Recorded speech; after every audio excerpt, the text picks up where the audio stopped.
Bom dia, boa tarde, boa noite, boa madrugada. Eu sou o Rodrigo Silva e tá começando mais um Conversaria Podcast.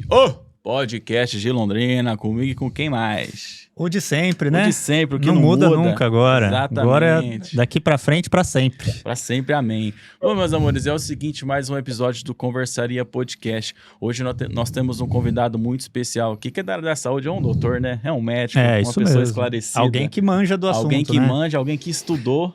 Não é igual dois. Diferente da gente, né? Que não tem nem da faculdade, gente. né? Mas o bom é que daí nós aproveitamos o conhecimento dele, né? Exatamente. Esse é o nosso intuito. Assim, a gente não tem nem informação para isso, mas o nosso intuito aqui é trazer o máximo de informação que ele conseguir pra gente. Exatamente. E com isso, né, trazer também o conteúdo para vocês, tá, gente? Exatamente. Bom, meus amores, um dos motivos desse episódio aqui é que, infelizmente, recentemente aconteceu o caso do falecimento da influenciadora Isabel Veloso, certo? E hoje nós trouxemos aqui um médico para explicar um pouquinho mais sobre a doença, sobre os principais sintomas, sobre o que pode acontecer caso você seja diagnosticado e outros bastidores aí para você ficar por dentro desse tal de linfoma de Hodgkin, né? Nós estamos aqui com o doutor Gustavo Lenci. E aí, doutor? Tudo bem? Obrigado pelo convite. Ô, louco, nós é que agradecemos. Ô, doutor, já puxando aí a sardinha para esse assunto da Isabel, eu vi até que no seu canal você fez um vídeo explicando um pouco mais sobre a doença, né? Claro que a gente não quer dar veredito nem nada, mas a gente gostaria de saber um pouco mais sobre essa doença, né? Que é o linfoma de Hodgkin. É doença essa que eu já tive, mas graças a Deus deu tudo certo. Hoje eu tô aqui conversando com o senhor. Nossa. Explica um pouquinho mais pra gente. Graças a Deus. Explica um pouquinho pra gente mais sobre essa doença. Realmente, esse é um vídeo, né, de mais de um ano atrás, na verdade. Já vai fazer 2 anos ali que esse vídeo foi pro ar. Naquela época estava polêmica ali. Inclusive, muita gente está voltando agora lá do meu vídeo e às vezes tá me xingando e nem viu o vídeo.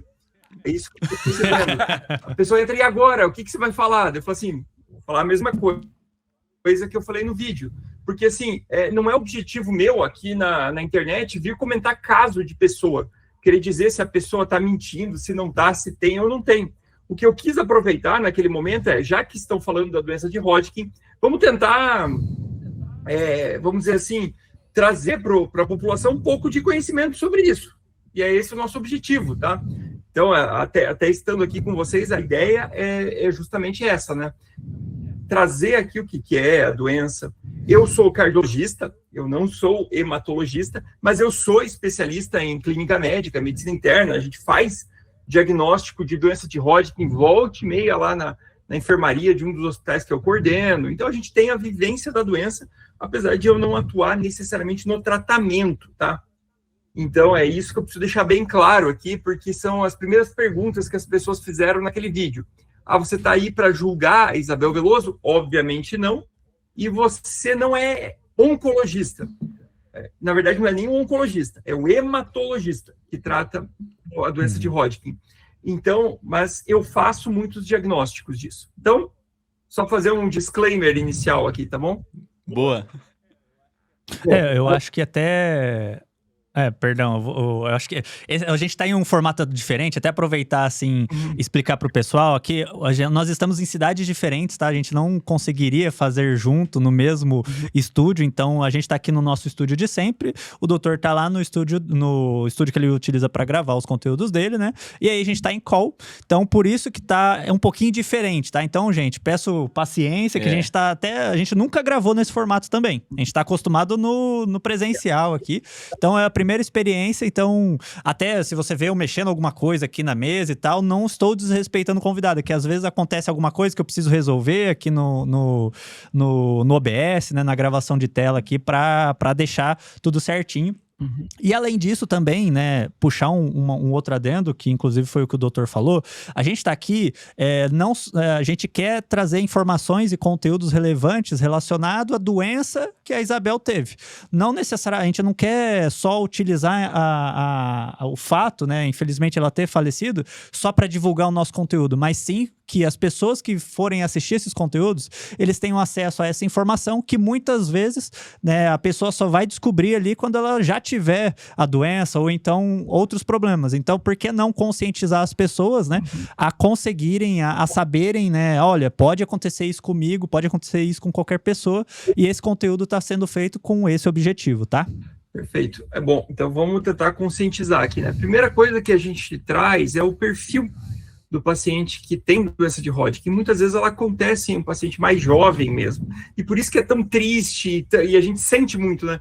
Quando você perde um paciente jovem, enfim, pesa, né, a situação.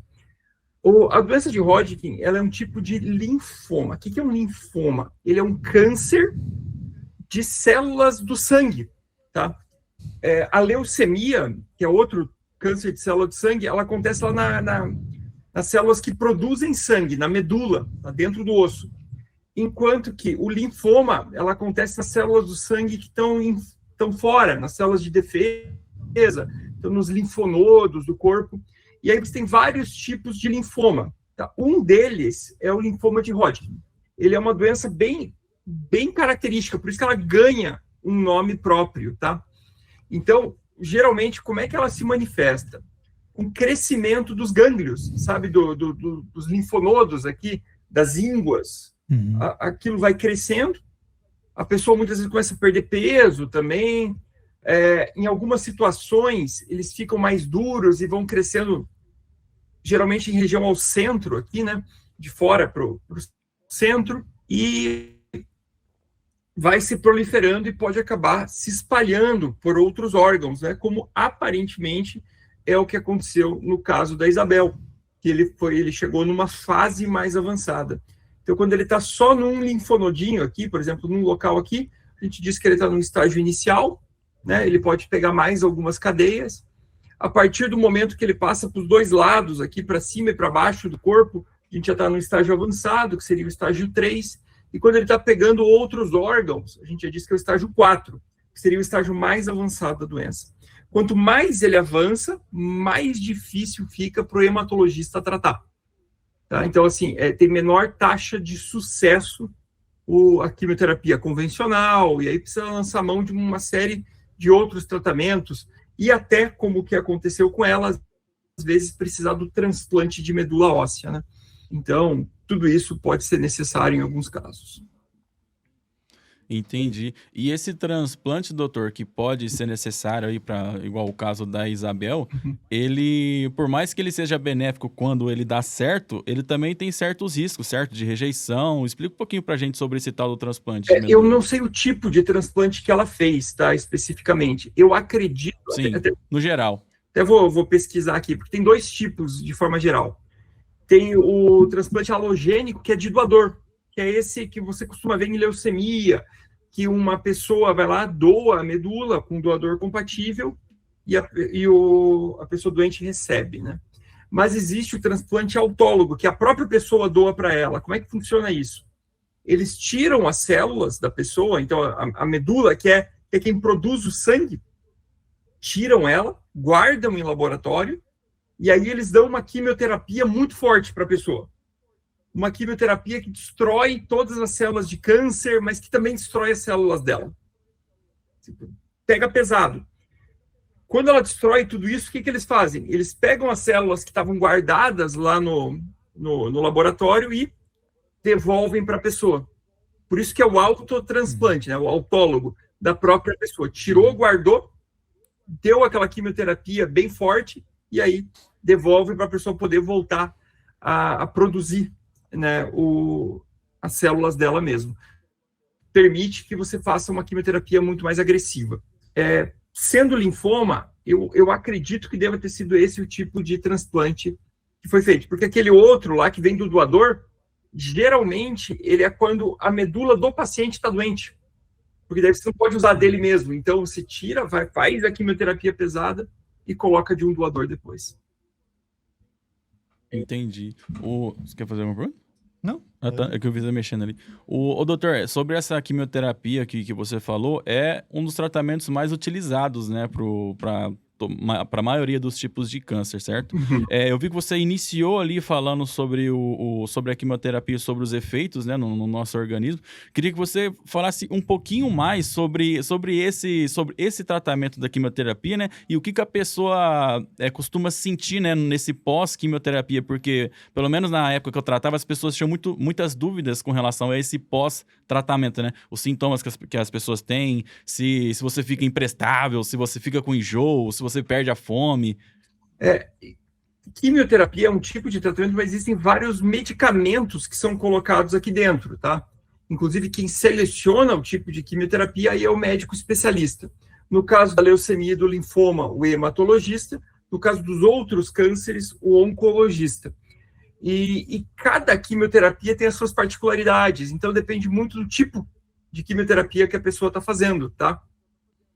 Só queria voltar um fato antes, que o transplante eu achei aqui na internet, ela fez 2 transplantes, o primeiro dela mesma, aquele que eu expliquei, e o outro com o doador do pai, tá bom? Então, parece que foram 2 tipos de transplante.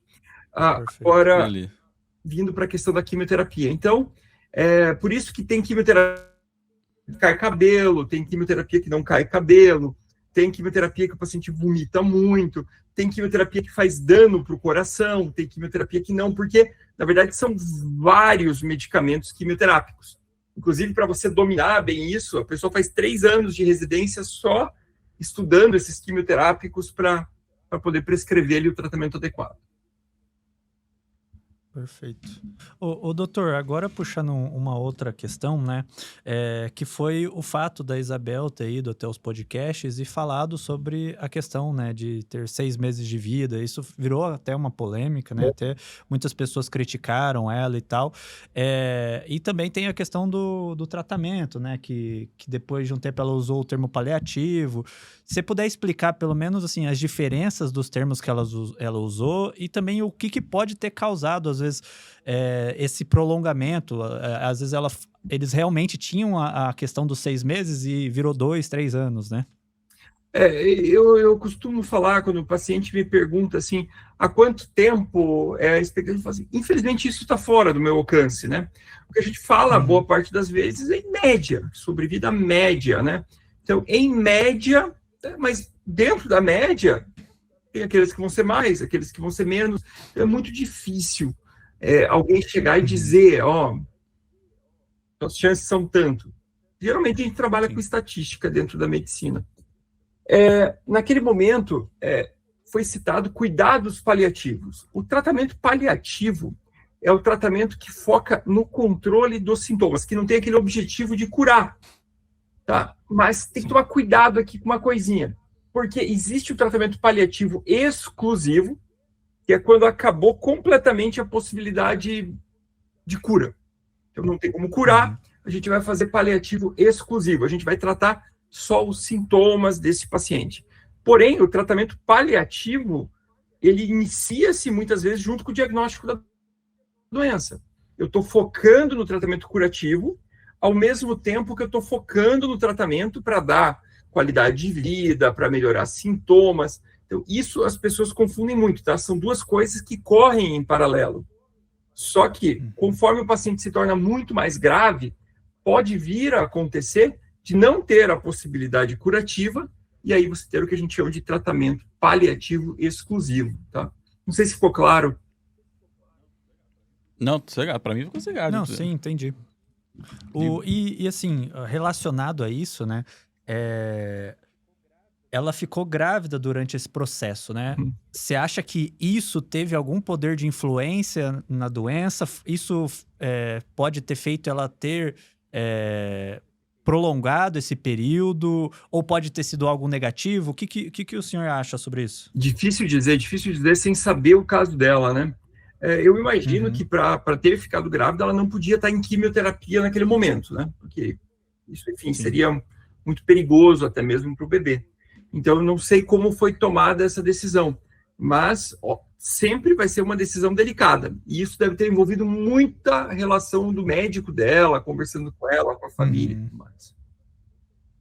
Perfeito. Entendi. O doutor, geralmente, assim, quando uma paciente acaba, infelizmente, tendo que fazer o tratamento de quimioterapia ou de radioterapia, mas o diagnóstico dela veio em uma fase em que ela estava gestante, geralmente o médico costuma suspender e tentar esperar ela acabar essa gestação? Geralmente esse é o protocolo ou varia de caso para caso? Difícil, tá? E de volta, eu sou cardiologista, eu não tenho tanto essa vivência prática. Eu tive na minha época de residência, mas aí tem que individualizar muito caso a caso, sabe? E tentar ponderar qual que é o risco de você atrasar o tratamento desse câncer e quanto tempo seria. Qual que é o risco que ele traz para a mãe e para o bebê. E aí tentar ponderar risco da quimioterapia versus risco de atrasar o tratamento. E aí, geralmente, é uma decisão muito difícil.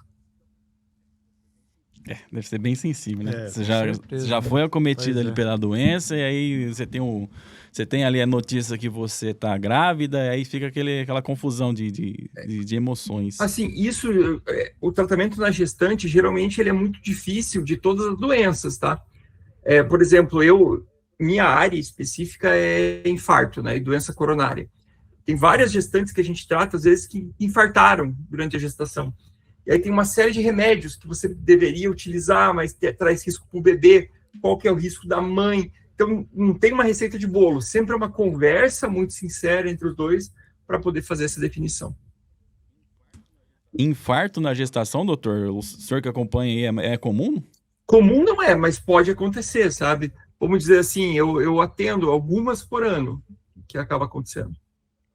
Alguns casos. Mas é por conta do uso de algumas medicações ou pelo estado em que a gestante se encontra? Às vezes pelo estado da gestação em si, às vezes porque ela já tinha, por exemplo, colesterol muito alto desde a infância e não sabia, alguma questão familiar, alguma questão de hábito, sabe? Então, isso pode acontecer.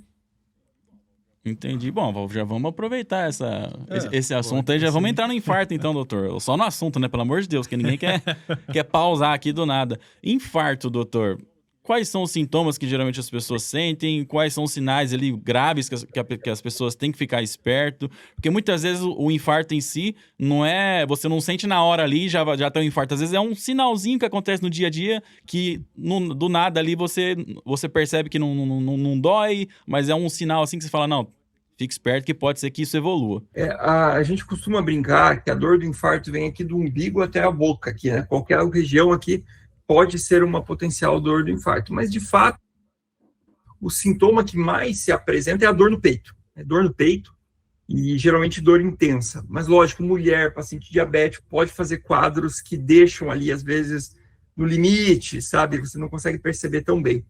Então, o ideal no infarto teve dor no peito, avaliação médica, especialmente quem tem fator de risco. Já tem pressão alta, fuma, já tem um sobrepeso, não pratica exercício físico, tem um diabetes, esse daí, uma dor nessa região aqui, ó, alerta e avaliação médica. Recentemente, eu escutei uma enfermeira falando, né, que um sintoma do infarto que eu desconhecia é ânsia de vômito. Na hora que a pessoa tem ali acho que por conta da dor no peito, né, não sei se acontece alguma coisa ali, que a pessoa, às vezes, ela chega a ter até aquela ânsia meio seca, né? Não sai nada da boca, mas você tem aquela ânsia na hora que você tá tendo um infarto. Pode acontecer sudorese também, né? A pessoa fica pálida, suando bastante. Doutor, recentemente, né, o meu sogro, ele teve um infarto, né? Ele é muito novo, ele teve com 44, amor? Com 46 anos. Jovem. E assim, existem, né, essas conspirações e tal do Covid ou até mesmo da vacina, né? Não sei se é conspiração, não sei se é fato, né? Mas existe alguma correlação, né, entre não somente o infarto, mas a gente está vendo muitas vezes doenças que viriam mais para frente na vida, né, adiantando. Existe alguma correlação ou da vacina ou até mesmo do Covid com isso? Sim, bom, vamos lá. Isso é uma boa pergunta, é uma coisa que gera muita dúvida, tá? Desde os anos 2000, na verdade, vem aumentando a incidência de infarto e AVC em jovem no Brasil. No Brasil e no mundo, tá? É uma tendência mundial isso. E se discute muito o porquê disso, tá? Veja que vem de 2000, então a gente está falando aí de mais de 25 anos, tá? Que isso aí vem aumentando e é um aumento progressivo. Assim. Atribui-se muito a isso. Primeiro, a mais diagnóstico, né? Lá nos anos 90, a nossa capacidade de fazer... Já ia direto, né? Já infartava e... Não tinha tanto exame, não tinha... Então, a gente tem esse primeiro ponto. Segundo, é fato que os hábitos para fator de risco cardiovascular têm aumentado, né?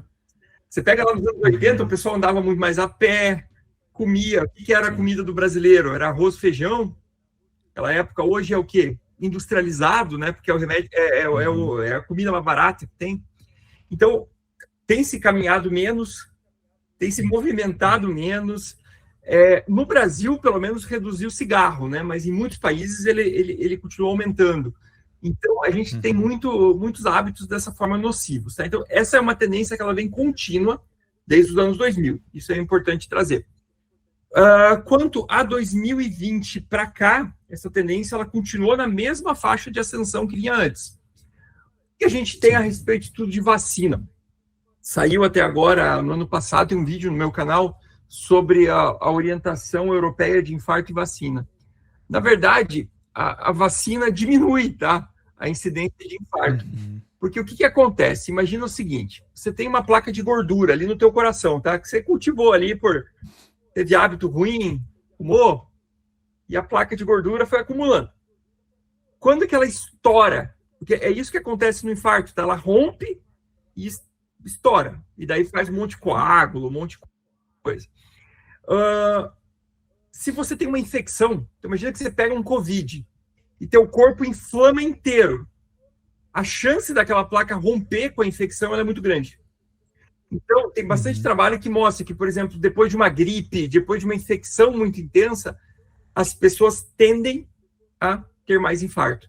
E é por isso que tanto a vacina para pneumonia em idoso, a vacina para influenza, para gripe, e a vacina para o Covid, elas reduziram o infarto em quem tomou versus quem não tomou. Então, o Covid, sim, como outras infecções, ela aumenta o risco de infarto. Perfeito. Então existe sim a correlação do Covid com o infarto, né? Não da vacina em si. E da vacina sendo melhora no caso. Protetora. Daí muita gente tem que tomar cuidado com uma coisa. A pessoa fala o seguinte, ó. Mas eu conheço alguém que tomou a vacina e infartou depois. Só um dado, a cada 90 segundos uma pessoa morre de infarto no Brasil, tá? Cada 90 segundos. Então a gente está conversando aqui. Algumas pessoas já morreram.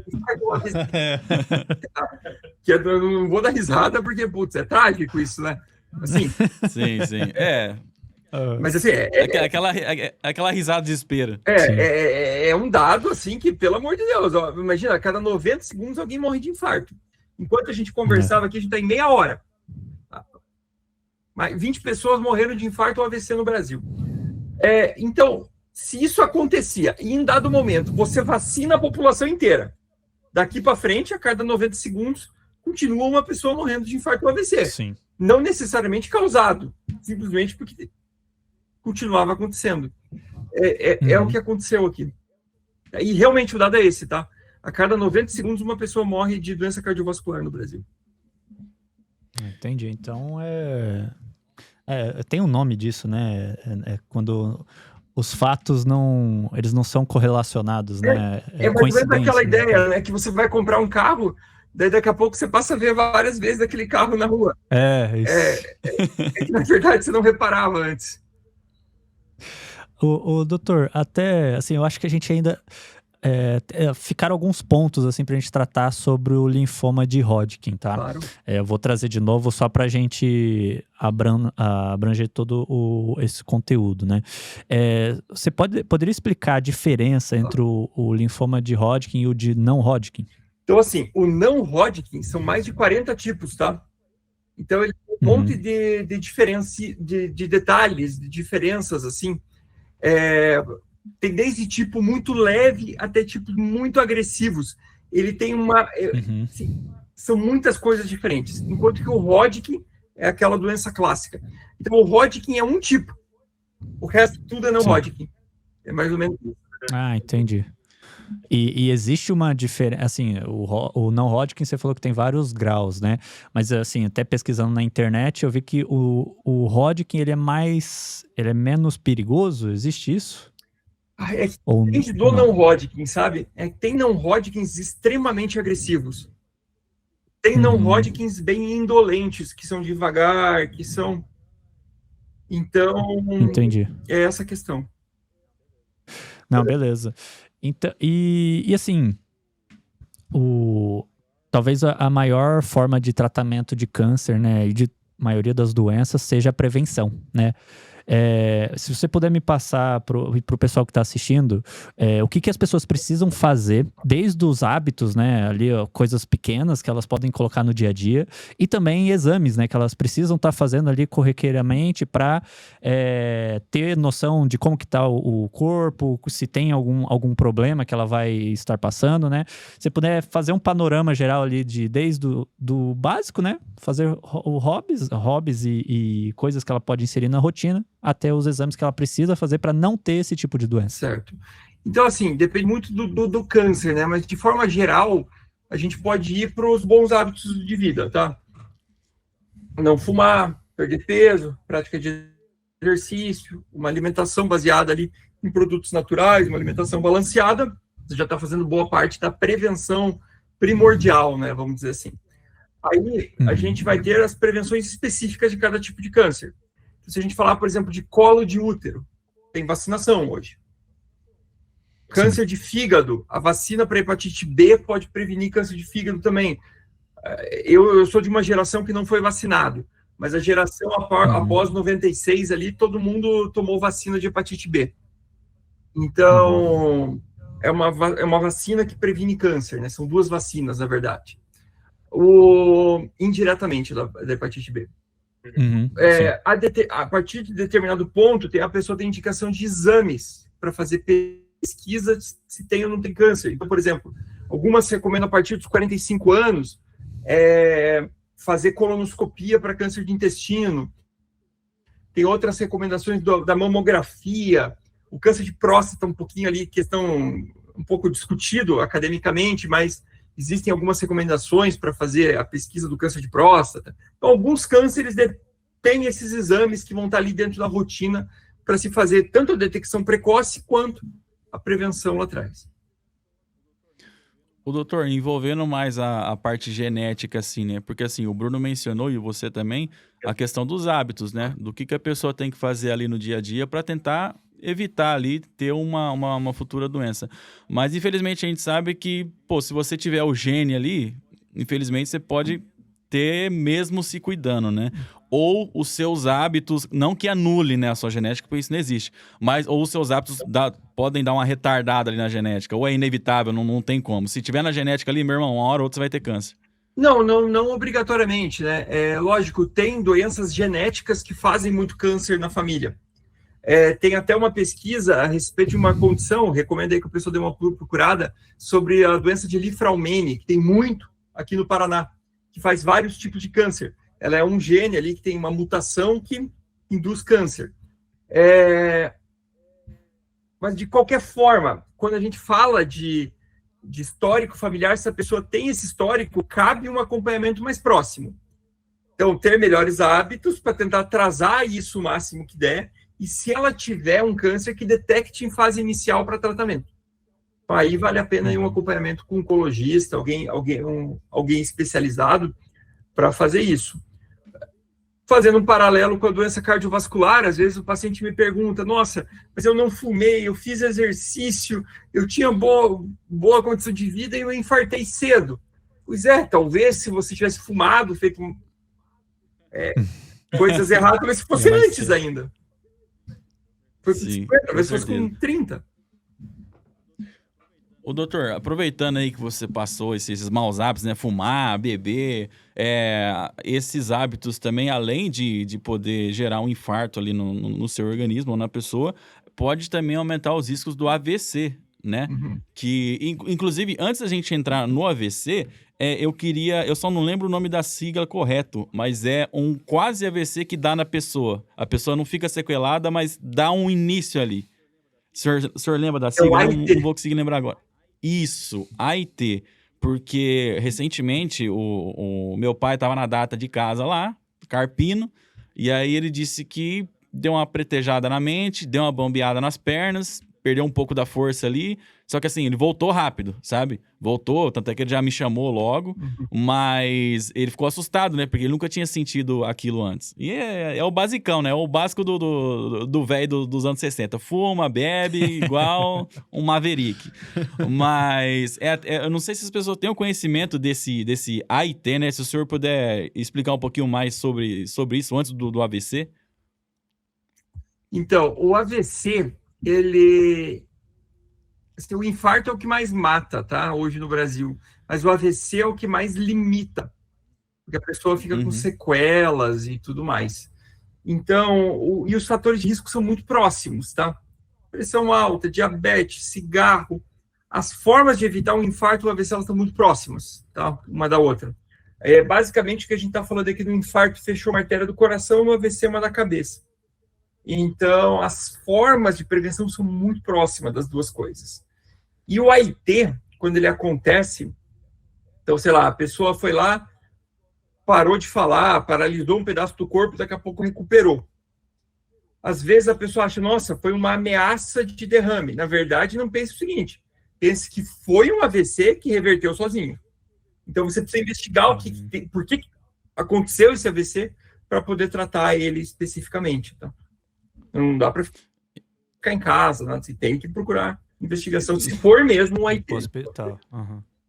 Sim, não, tanto é que nós fomos atrás, tudo, fez exame da cabeça lá, um monte, e assim, não identificou nada, não chegou a identificar se estourou, não achou nada, graças a Deus, mas assim, é um sinal de que você tem propensão para ter um AVC, é isso? Uhum.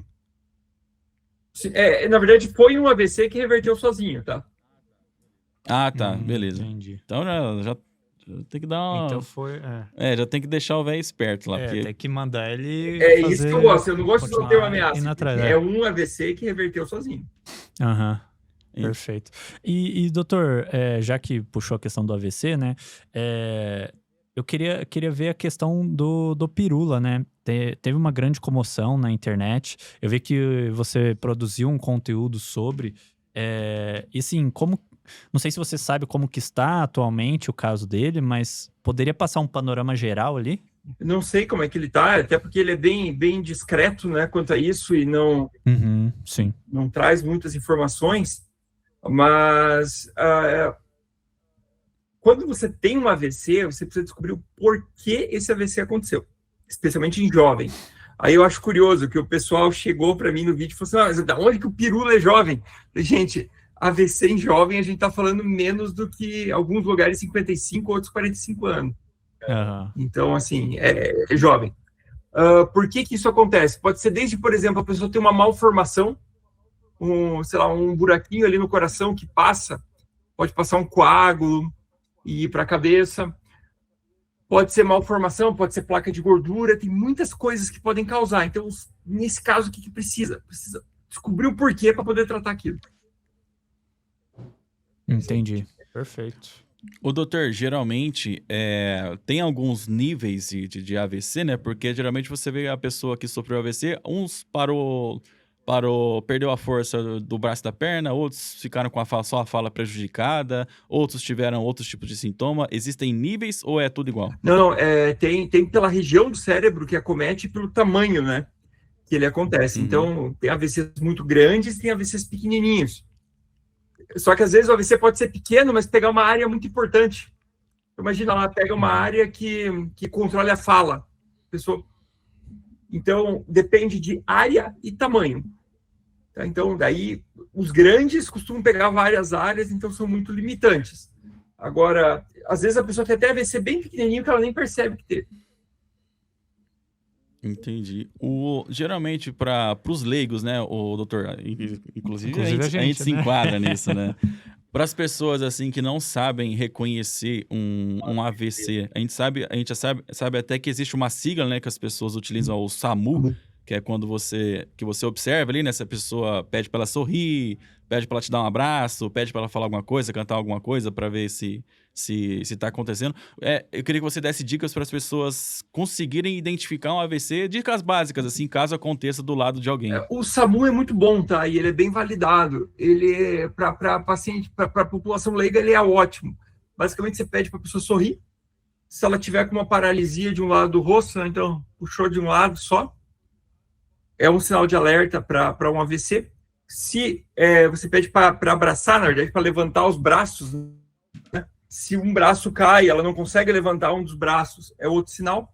E você pede para ela falar, né, cantar uma música. Se ela tiver com dificuldade para falar, não consegue preparar as palavras, seria outro sinal para aí sim você acionar o SAMU, acionar o serviço de urgência.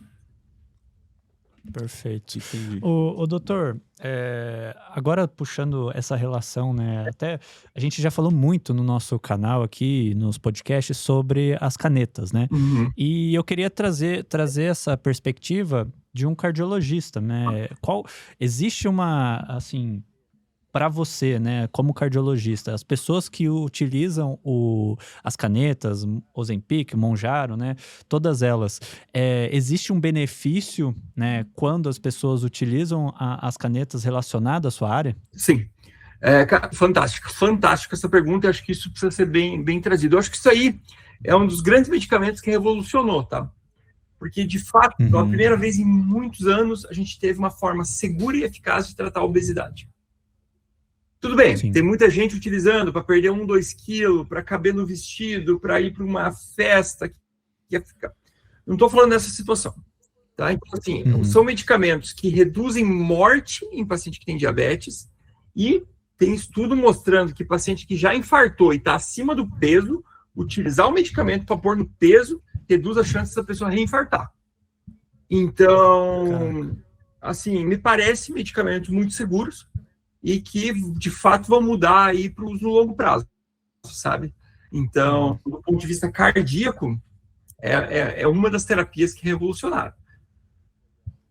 Legal. E hoje em dia, assim, existem diversos, né? Diversos, assim, eu conheço 4, né? Que é o Mounjaro, o Ozempic, Retatrutida e o Wegovy, né? Existe algum melhor? Então, vamos lá. A retatrutida não é liberada para uso em nenhum lugar do mundo, na verdade, tá? Ela não está estudada, ela está em fase 2, ou seja, ainda está nos estudos. Tem o estudo de fase 2, que é ali que vê a dose, tenta ajustar. O de fase 3, que vai demonstrar a segurança do medicamento, deve sair esse ano. Deve sair agora, Legal. Em 2026. E aí ela possivelmente vai entrar no mercado. Até então, é aplicar alguma coisa que a gente não sabe quão eficaz é. Parece muito promissor, parece ser o mais potente de todos, já que alguns estudos estão sugerindo aí que talvez ela até ganhe de cirurgia bariátrica, mas ainda não está disponível. Dos que estão disponíveis hoje no mercado, a tirzepatida, né, o Mounjaro, é o mais potente, tá, para perda de peso, só que você não tem estudo do Mounjaro ainda reduzindo morte em paciente, tá? Então, ele perde peso mais. Só que o único que tem estudo reduzindo mortalidade no paciente com obesidade, reduzindo infarto, na verdade, perdão, não é morte, é infarto, é o Ozempic e o Wegovy, é a semaglutida, no caso da obesidade. No caso do diabetes, todos têm, tá? Perfeito. E no consultório do senhor, você acabou de falar que é bom as canetas, né, para algum tratamento da obesidade, que consequentemente ia evitar um possível infarto ali. No seu consultório, então, os cardiologistas podem fazer a receita da canetinha, ou não? Você só passa para outro médico? Não. Que pode receitar? Está dentro da redução de risco, né? Então, sim. Inclusive, muitas vezes o paciente infartado, né, ele infartou agora, ele sai com uma prescrição, se ele estiver acima do peso. E tiver condição, né, de aderir ao tratamento. Lógico, tem que ter limitação financeira, né? Isso são remédios muito caros hoje. Talvez comece a reduzir o preço com a queda da patente agora em março, né? Mas até então é muito caro, isso que acaba sendo limitante. Se ele fosse um remédio barato, eu diria que todo paciente que infartou e está acima do peso deveria sair do hospital com a prescrição.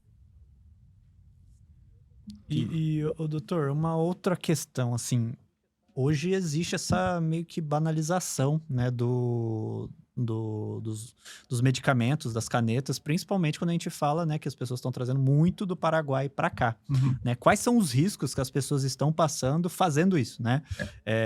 Trazendo, às vezes, eles precisam de um médico para receitar, né? Mas trazendo de lá para cá, que cuidados que essas pessoas não têm, que necessita, que é obrigatório ter, para que as canetas não percam eficácia, entre outros problemas que podem surgir, né? Bom, vamos lá. Vocês são aí de Londrina, né? Vocês já foram ali para a Cidade do Leste? Já, com certeza. Não, Agora, pega a mão já. Recentemente, Agora vocês não. foram? Não. Eu fui para Foz agora no fim do ano, tá? Assim, você tem loja vendendo na rua, caixa. Caraca.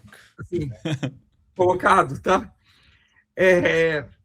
Cara, eu não sei o critério, o controle de qualidade que você tem dentro disso. O pessoal fala, não, e lógico que deve ter, né? Não estou querendo aqui falar mal do Paraguai ou desprestigiar o Paraguai. Lógico que deve ter farmácia séria, deve ter coisa fiscalizada lá dentro. Mas quem conhece ali Cidade do Leste e vê isso, inclusive eu recebi várias fotos já disso também, caixa vendida na rua, gente vendendo. Então, assim, eu acho que o difícil de você pegar aqui no Brasil é você saber a real procedência, né? Como é que foi as condições de acomodação disso, o que está vindo, de onde está vindo, se não é falsificado. Assim. É difícil. Eu acho que é esse o problema. Aí vai ter gente escrevendo aqui nos comentários, que sempre que eu falo isso, vem no vídeo, você está com preconceito com o Paraguai, porque tem coisa boa, xenofóbico, país que tem imposto, porque, gente, assim, é fruto desse caminho ou contrabando, pelo menos. Então, você não tem como garantir a qualidade que está vindo. Né? Mas eu conheço, mas assim, então tá. Mas o doutor, até mesmo assim, por exemplo, que tem, acho que são 3 doses ou 3 caixas que pode trazer, né, dentro regulamentado. Vamos supor, a pessoa está trazendo tudo certinho. Ela trazendo do Paraguai, quais são os perigos que pode ter e que cuidados que ela tem que ter? Porque você não pode trazer a caixa solta, né? Não pode trazer de qualquer forma, né? O que precisa ter de cuidado? Então, seria todos aqueles cuidados com o transporte recomendado pelo fabricante, né? O cuidado da manutenção de temperatura, para o peptídeo e tudo mais. Mas realmente, assim, eu não sei como é o grau de fiscalização no Paraguai e a real procedência que está vindo, sabe? Eu não sei se tem como dizer isso. Jamais recomendaria, assim, que a pessoa traga do Paraguai, sabe? Não, eu, como médico, não recomendaria. Mas eu quero. Cada um tem seus riscos. Perfeito. Mas não é muito louco, ô doutor, que na época do Covid, né, a galera ficou assim extremamente... Não, eu não vou tomar essa vacina porque foi produzida agora, não testaram, não quero. Aí agora no Monjaro, qualquer bico aí que tá vendendo, não, vou comprar 3 caixas. Não, isso aí funciona. Então, o senhor deve ter refletido um pouquinho sobre isso também, né? Sim, são vários paralelos que eu faço. Quer ver outro que eu faço que era muito comum? Não sei quantos anos vocês têm. 27. Vocês são mais novo. Se você lembrar dos anos 2000 e você ia para o Paraguai, era a mesma coisa vendendo Viagra. Você andava na rua do Paraguai e eram os caras batendo Viagra, Viagra, Viagra, Viagra, Viagra. Caraca. Em todo lugar. Porque, enfim, acaba tendo esse tipo de produção que trazem de lá, sabe? Então o brasileiro meio que sempre consumiu. E isso... Não sei dizer a procedência. Sobre o paralelo com a vacina, todo vídeo meu que eu faço, acabei de gravar sobre um outro tipo de terapia aí, de peptídeo, que está na moda agora, e que eu falo, gente, não é estudado. O primeiro comentário que aparece mas a vacina entrou no mercado sem estudo. É mentira. Eu vi hoje a data. A vacina entrou no mercado brasileiro em 20 de fevereiro de 2021. O estudo da Pfizer, com 45 mil pacientes, ele é publicado em 2 de dezembro de 2020. Então, já tinha estudo quando ela saiu, tá? É que a questão da vacina virou muito mais uma coisa política, né? Então as pessoas acabaram confundindo um pouco as coisas e bagunçou ali o pagode, tanto das pessoas que queriam tomar, quanto das pessoas que ficaram meio negligentes ali. Inclusive, o senhor puxou um assunto aí chamado Viagra, né?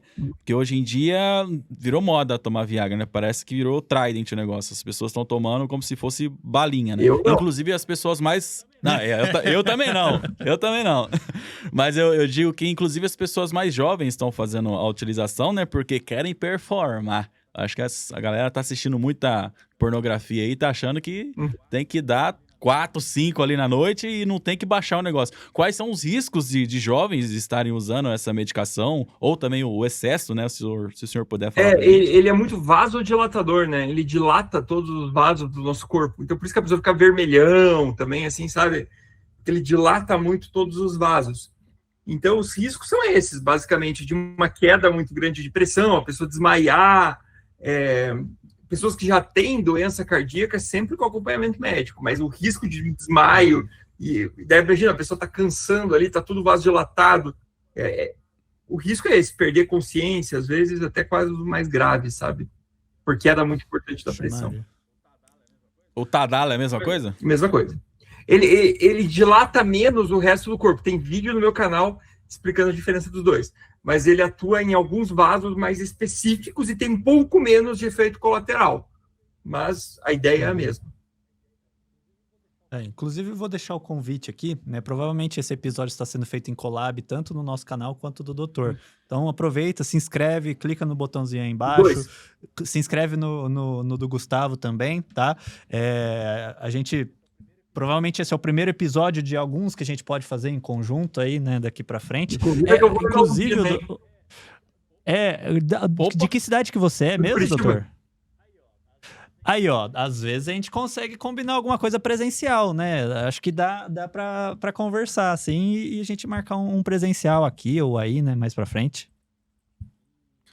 E além disso, né, já vou aproveitar, vou puxar tudo, né? Pedir para você também acompanhar a gente nas outras redes sociais, tá? Nós estamos presentes como @conversariapod, no Instagram, no TikTok, Spotify a gente está publicando também.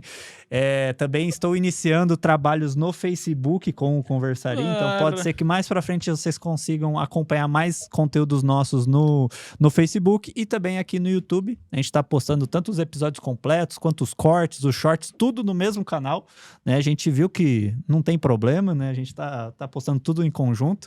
Então, continue acompanhando nossos conteúdos. Estamos com essa empreitada relacionada à saúde, né? Falando muito sobre esses assuntos. E vemos que o pessoal está gostando, está voltando a consumir os nossos vídeos. Então, continue fazendo isso. E, além disso, a gente está estreando hoje os nossos... Fugiu o nome. membros, mas tem o Clube de Membros, isso. Estamos estreando o Clube de Membros, tá? A gente está disponibilizando 2 assinaturas, uma de R$ 7,99, eu acho, e uma de R$ 19,99. A gente está montando tudo certinho ainda, como que vai funcionar, mas mais pra frente a gente tá pensando em construir conteúdos focados para membros. Então, se você gostou desse conteúdo, né, se interessou e quer saber um pouco mais sobre essa área, principalmente relacionada à saúde, se inscreve e também se torne membro pra gente conseguir manter esse projeto, levar ele mais pra frente cada vez mais, tá bom? Muito obrigado aí pra vocês que se inscreveram e vamos seguir com isso. Dá dinheiro que a gente precisa ir pra Curitiba, gravar com o doutor. Exatamente, faz isso, porque daí a gente vai. aí não fica o episódio só na cal, né? Só no Meet. Exatamente, vamos fazer pessoalmente. Ô, doutor, na minha época de colégio, eu tinha uma colega que ela tinha sopro no coração. Eu não sei se isso é um nome científico ou se é um nome popular, né? Mas assim, ela explicava pra gente, só que a gente não entendia. Ela explicou o ano inteiro, ela explicou sobre esse tal de sopro, só que naquela época a gente falava, não entendemos. O senhor podia explicar pra gente o que é o tal do sopro no coração? Então, tem muita coisa que causa sopro no coração, sabe? Quando o sangue é bombeado, ele precisa seguir um fluxo laminar, vamos dizer o seguinte. Abre tua torneira. O fluxo laminar é aquele fluxo que cai. Se você botar o dedo nele e ele aumentar a velocidade, ele turbilhona, né? Quando você ouve no coração um fluxo de sangue que não é linear, você ouve como um sopro, faz... E isso é sopro. Então, tem várias causas de sopro. Na infância, tem muita causa benigna. Às vezes a criança tem sopro mesmo, porque tem, e isso melhora conforme ela cresce. Agora, em adulto, geralmente o sopro é algum problema de alguma válvula do coração, algum entupimento, alguma coisa assim. E a arritmia, doutor? A arritmia também, são batimentos do coração fora do prazo, né? Fora do tempo. Então, o coração bate num ritmo. Se ele bater fora desse ritmo, ele não for ritmado, né? Então, tipo, fora do ritmo, isso é uma arritmia. Tem várias causas também, desde coisas benignas, que não trazem risco maior, até arritmias que podem levar o paciente até a morte. É porque essa arritmia aí, recentemente eu passei por um processo seletivo de concurso, né? E eliminou muita gente, porque muitas pessoas não sabiam que tinham. Foram descobrir lá nos exames médicos que você tem que fazer para entrar na instituição. Outras pessoas deram uma burlada lá nos exames e depois que fizeram dentro do concurso, acabaram descobrindo também e foram cancelados lá. Porque eu não sei se dá para mascarar, porque teve gente que passou mesmo com arritmia. Pois é, depende da arritmia, entendeu? Então, depende disso. Tem arritmia que não traz risco nenhum. Eu acho que quando eu fiz o exame, o médico falou que eu tinha algo muito leve, assim, que eu não precisava nem me preocupar quanto a isso. Às vezes era benigna, né? Exato. Talvez seja isso. Perfeito. E doutor, até uma coisa... A Mariana mandou aqui, que era sopro, que não era... Então eu já usei o termo errado. Já foi corrigido ao vivo. Mas a questão do... Que veio, que eu acabei pensando e acabei esquecendo de falar antes. Mas existe... É um mito, é uma verdade que existe mais infarto no inverno? E Sim. Se for verdade, né? Por quê? Por quê? Eu tô fazendo... Na verdade, esse dado existe, tá? Porque... Só que ele é tudo dos países lá do hemisfério norte, tá? Tem que levar isso. Então, imagina assim, não tô falando do nosso inverno aqui. Tô falando, Canadá, tá? A menos 10 de temperatura. Que daí é frio pra caramba, né? Que nesse frio extremo, os vasos fecham numa tentativa de compensar, e isso pode fazer igual a infecção que eu falei lá no começo. Quebrar a placa ali naquele momento, ela rompe e gera um infarto. Eu fiz um trabalho, tá? Ainda tá para publicar, de uma aluna minha de mestrado, que a gente tentou ver se isso vale aqui no Brasil. E já adianto que não vale tanto assim, não. Então, isso é mais lá para aquele frio extremo. É mais para quando é abaixo de zero mesmo, né? Um frio mais... Que aqui no Brasil você não tem, né? Como assim? É abaixo? Não, não, abaixo de zero, quer dizer, né? Mais... Muito negativo. Assim, na minha infância até tinha lá na minha cidade do interior do Paraná. Lá eu lembro que eu pegava uns -4, assim, mas lá é bem frio mesmo. Mas via de regra no país, não, né? Perfeito. Ô, doutor, voltando um pouquinho pro assunto do infarto, né? Geralmente, pelo pouco de conhecimento que eu tenho, quando uma pessoa entra ali na emergência que foi vítima de infarto, ali uma das medicações que ela acaba recebendo é a adrenalina, certo? Não. Ou é qual? Aspirina, você tá confundindo? Aspirina? Não, é porque geralmente é que eu sou bombeiro, aí eu trabalho lá dentro. Não trabalho dentro do hospital, mas quando a gente leva uma pessoa infartada lá, o médico já fala, me vê não sei o que de adrenalina. Então ele tá matando a pessoa, então. Não, adrenalina não pode fazer no infarto, não, tá? Adrenalina... Ih, então por isso estão morrendo. Por isso que estão morrendo, então. Vou falar que eu tô escutando... Eu vou falar que eu tô escutando errado, então. Eu vou falar que eu tô escutando errado, então. Mas juro, mano, os caras falam adrenalina, eu não tô surdo. Só se tava em parada cardíaca, fazendo massagem cardíaca. Pode ser. Exatamente. Quem tá fazendo a RCP lá. Ufa, então... Então tá certo. Então os médicos estão perdoados aí, pessoal, fica tranquilo, eles estão fazendo certo. Aí, beleza, os médicos aplicam essa tal da adrenalina, certo? Na parada cardíaca, tá? Na parada cardíaca, aprendeu aí, pessoal? Parada cardíaca. Cuidado, hein? Não é, acordei e vou tomar adrenalina. Calma, é a parada. Mas essa substância, se eu não me engano, ela foi utilizada no caso Benício, naquele molequinho que acabou vindo a falecer, né? Uhum. O senhor tá por dentro do caso? O senhor conseguiu identificar algum erro de protocolo no caso do Benício? Como é que tá? Na verdade, ele parece que teve vários fluxos, né, com o problema. A gente começa observando que... Tô dando relato da mídia, tá? E a médica queria prescrever como via inalatória, né, que você pode usar em alguns casos, e que saiu como injetável, né? Então, ali que foi o primeiro problema. E aí, como eu falei, injetável na veia só na parada cardíaca, senão gera um monte de problema. E aí tem aquela questão, que a médica diz que ela prescreveu inalatório, mas o sistema mudou, só que daí também ele é impresso em papel, né? Então, poderia ler ali na hora de carimbar. A farmácia também liberou que poderia ter visto que isso não foi. Quando a família questionou a técnica de enfermagem, ela podia ter voltado para confirmar, já que houve esse questionamento. Então, tem uma série de questões ali. Nossa, foi acumulando erros até... Caraca, eu não tinha noção que era tantos erros assim. Geralmente, para acontecer um erro médico, ele é uma série de sequências, sabe? Erro médico, não, perdão, assim, um erro de processo hospitalar, eu estou pensando. Lógico, tem coisas que é individual, mas a grande maioria é uma falha de processo. Até porque, se a gente pensa o seguinte, putz, imagina que a pessoa prescreveu errado, não tem nenhum mecanismo de controle, sabe? Precisa ter uma verificação. Ali, eu ainda diria assim, eu sou ex-desenvolvedor, né? Eu já fui programador antes de ser médico. Daria para colocar um sistema de alerta. Assim, tipo, putz, colocou uma dose, uma via que não é habitual, abre um pop-up ali perguntando, deseja mesmo? São coisas que poderiam prevenir. Mas o senhor que está por dentro de consultório, de hospital, assim, como é que é a questão jurídica na questão do erro médico, né? Vocês são abraçados ali pelos advogados, pelo hospital, ou vocês são, assim, desamparados quando acontece algum erro, assim, e acaba se lascando mesmo? Graças a Deus eu nunca passei por essa situação, tá? Mas eu acho que depende muito de hospital para hospital. Acho que depende muito do local para local. E na maior parte das vezes o médico é um autônomo, né? Prestando serviço dentro daquele local. Então, boa parte das vezes, até onde eu sei, ele responde sozinho. Que beleza.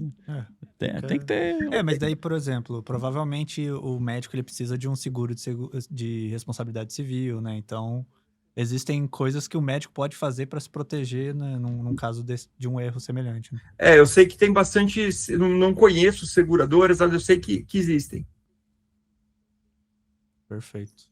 Beleza. Doutor, voltando, você viu que a gente tá voando para vários assuntos, né? Uma hora a gente tá falando de AVC, outra hora é infarto, outra hora é erro médico. É uma mistura de assuntos. Falando um pouquinho mais sobre a bariátrica, o doutor. Geralmente, é óbvio, né? As pessoas que acabaram fazendo a bariátrica, elas... Depois, após o procedimento, né, que eu falo, que acontece ali a perda de peso, né, você acaba perdendo ali nos primeiros meses, acho que bastante gordura ali, né, e essa perda de gordura leva a vários benefícios cardiovasculares aí, certo? Assim, essa pessoa mais magra, sem tanto peso no corpo, claro que o coração agradece, mas existe algum risco, assim, de tipo, o coração estava acostumado com a pessoa pesada, aí agora ela tá magra, ou não existe isso? Não, isso não. O que pode acontecer são deficiências nutricionais, né? Que a pessoa pode parar de absorver. Agora, por coração é um alívio, né? Imagina uma bomba ali bombeando contra uma resistência muito maior, de repente isso reduziu. O bicho começa a bombear sangue agora a rodo. Essa questão que você falou dos problemas que a bariátrica podem causar, né?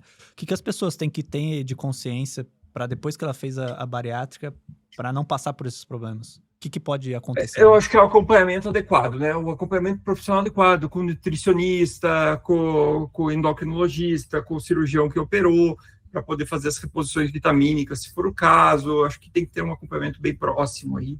E também acompanhamento psicológico e psiquiátrico, tá? Porque, assim, a gente vê, às vezes, outras coisas, né? Quer ver um problema que pode acontecer pós-bariátrica? É o aumento da dependência alcoólica, né? Não sei se vocês conhecem alguém que tenha feito bariátrica e... o que acontece? Quando a pessoa bebe o álcool, passar no estômago o álcool, ele inativa parcialmente o álcool. Quando a pessoa bebe e está reduzido ali, o estômago vai para o intestino, absorve muito mais. Tem uma quantidade menor, por exemplo, por isso que também pode facilitar o desenvolvimento de dependência alcoólica, então precisa do acompanhamento. E não só alcoólica também, né? Eu ouvi falar que depois que a pessoa faz a bariátrica, antes ela tinha ali o vício, vamos dizer, de comer, né? Ela acaba terceirizando o vício para outro, né? Fumar, beber, outras questões, né? Tem gente que vicia até em pedal, você fica vendo? Eu conheço umas duas pessoas que fizeram bariátrica que já estão participando do grupo do pedal já. Que é bom, né? Pô, daí eu é o melhor dos mundos, né? O melhor dos mundos. Ô, doutor, recentemente eu tava conversando com um colega meu e eu mencionei que o meu tio tinha doença de Chagas. O meu tio, infelizmente, já faleceu, mas faz parte. E ele já era mais velho e tal. Mas o que me gerou curiosidade é que ele falou assim, nossa, mas seu tio tinha uma doença de velho. Essa doença poucas pessoas têm hoje em dia ou não? Sim. Porque as questões sanitárias melhoraram, tal, não sei o quê. Mas ainda tem bastante caso ou não? Os casos que tem geralmente ou é que adquiriu lá no passado mesmo, ou a maior parte dos casos atuais de doença de Chagas, eles não são mais pela picada do barbeiro, né? Ele é por ingestão do barbeiro mesmo. Principalmente em caldo de cana com qualidade ruim, que moe junto lá o açaí, na região norte. Então, realmente, aquela transmissão do barbeiro, da casa de pau a pique, isso graças a Deus, está muito reduzido no Brasil hoje. E quais são as consequências no coração ali? Parece que ele dá uma inchada, né? Como é que é? Isso, tem desde as formas que não acometem nada, assim, e os outros que o coração realmente vai dilatando, o coração vai ficando mais fraco, na verdade, né? E daí imagina o seguinte, o coração bombeava lá, ele jogava 60% do sangue quente, ele manda para frente. Aí daqui a pouco ele começa a ficar fraco.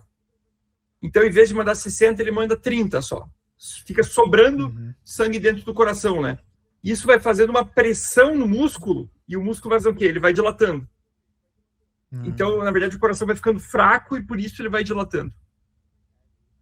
Ele dilata por uma consequência da doença. Da doença. E a pessoa fica meio que a vida inteira, né? Não tem uma vacina ou um tratamento ali que a pessoa, pronto, não tenho mais. Não, ela tem na fase inicial, se pegar, tipo, na hora que ela contaminou, mas senão, não. Fechou, então. E quais, assim...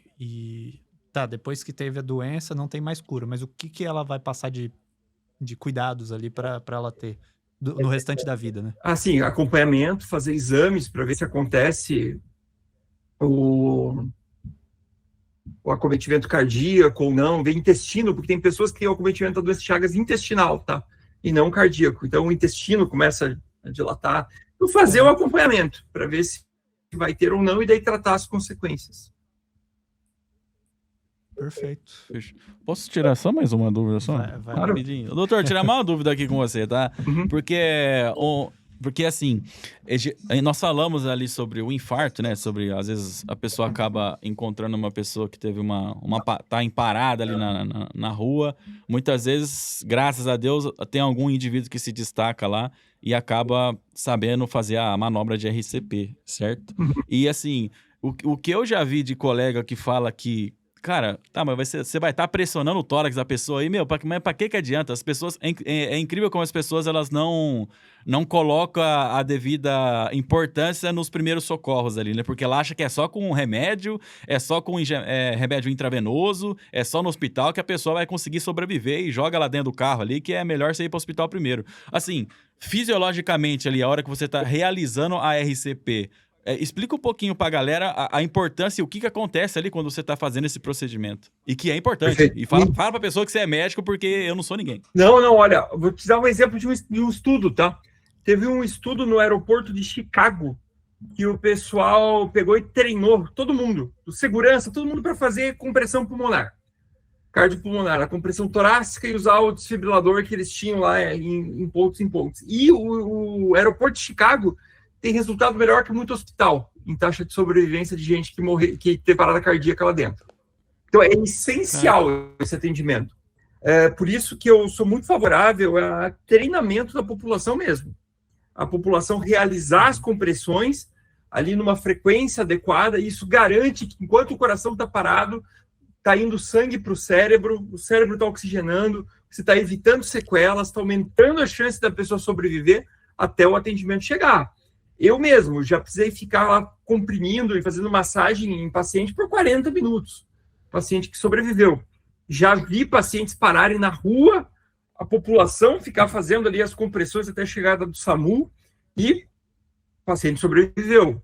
Então, é importante isso. Eu sou um grande defensor do treinamento de todo mundo da ressuscitação cardiopulmonar. Tem dispositivo simples, ó, tô com um aqui. Isso aqui é um cubo que ele tem a resistência do tórax de uma pessoa. E aí você vai fazendo as compressões aqui. Você vai fazendo e ele apita se ela está certa ou está errada, para a pessoa treinar a profundidade, por exemplo. Geralmente, essa frequência cardíaca, essa frequência da massagem que você falou, tem alguns macetes, né? Geralmente a pessoa fala para cantar a música do Bee Gees, o Baby Shark. Não sei se já falaram isso aí pro senhor. Sim, tem 20 por minuto, né? Esse é o batimento que precisa ter. Então pra galera aí que vai fazer, ó, só lembrar da música do Baby Shark ou da música do Bee Gees, que é Stay Alive. Stay Alive. Só não vou cantar aqui, porque senão termina o podcast e de uma forma ruim, né, direitos doutor? autorais também. Vai dar direitos autorais, aí não vale a pena. Fechou, japonês? Fechou, maravilha. Ô, doutor, obrigado pelo seu tempo aí, obrigado pelas informações que o senhor passou aqui, de grande valia, diga-se de passagem. A gente agradece aqui, tanto eu quanto o Bruno. Espero fazer novos episódios aí, um dia presencial, se Deus quiser. Com certeza. Se os membros E se aí o senhor quiser apoiarem, deixar- né? Ué, por favor. O doutor tá falando, ó, assina o membro, aí senão ele não consegue ir. Se o senhor quiser, deixa o arroba, o seu canal do YouTube também pra galera seguir, apesar que vai estar em collab, né, mas às vezes as pessoas querem seguir o senhor no Instagram, fica à vontade. Gustavo Lenci Marques, tá bom? Meu nome completo, ó, tá aparecendo aqui, ó. Meu nome completo. Fechou. Beleza, doutor. Mais uma vez, obrigado. E vamos dar um tchauzinho pro pessoal aí, né? Vamos dar tchau. Hoje não vai dar pra olhar ali, né? Vamos Vai ter dar que olhar tchau. pra cá, né? É verdade. Meus amores, é o seguinte, muito obrigado pela audiência de vocês aí. Não se esquece de se inscrever no canal. Hypa esse vídeo aí, por gentileza. Deixa o like. Segue o doutor nas redes sociais. Siga a gente também, beleza? Tamo junto. Um abraço e Tchau! Aí, Aí, fechou, doutor. Tchau, gente. Certinho.